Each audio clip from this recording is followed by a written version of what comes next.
Today we're going to look at the robust universal iPad cradle.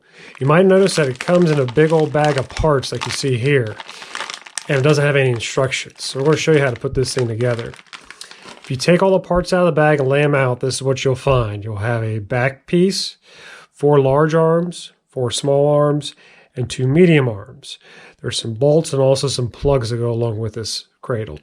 Now, depending on which iPad you're going to mount is going to dictate how you put these things together and which arms you're going to use.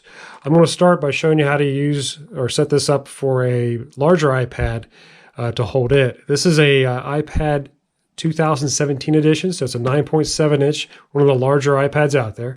We'll just put that off to the side. And for this iPad, I'm going to mount it to the sides, not to the tops or the ends, but rather to the middle. To do that, I'm going to take the back plate and use these 4 small arms and just slide them on. You'll see there's channels on each side, and the arms just slide in.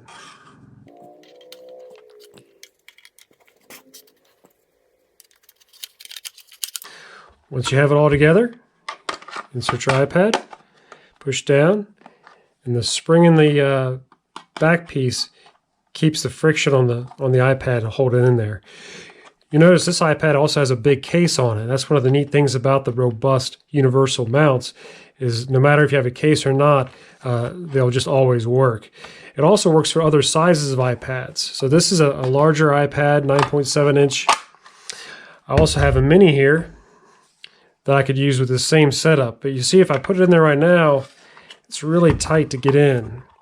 You'll see how far that spring is extended. It'll hold a mini without a case with these arms, but it's not the preferred method.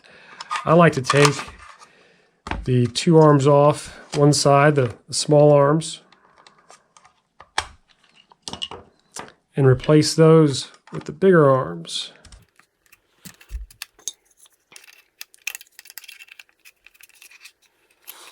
This makes the mini real easy to get in and out and still holds it very well. Once you have your arms in, these little plugs can be inserted into the channel to give it a nice finished look and also keep these from accidentally sliding out when it's in your bag.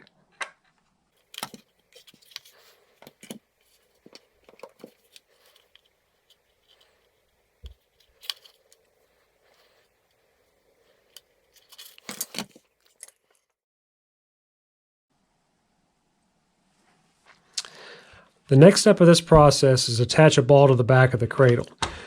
This is where these 4 screws come into play. The ball has 4 holes and they match up to the 4 holes on the back of the cradle. Simply put it on there and then attach all your screws.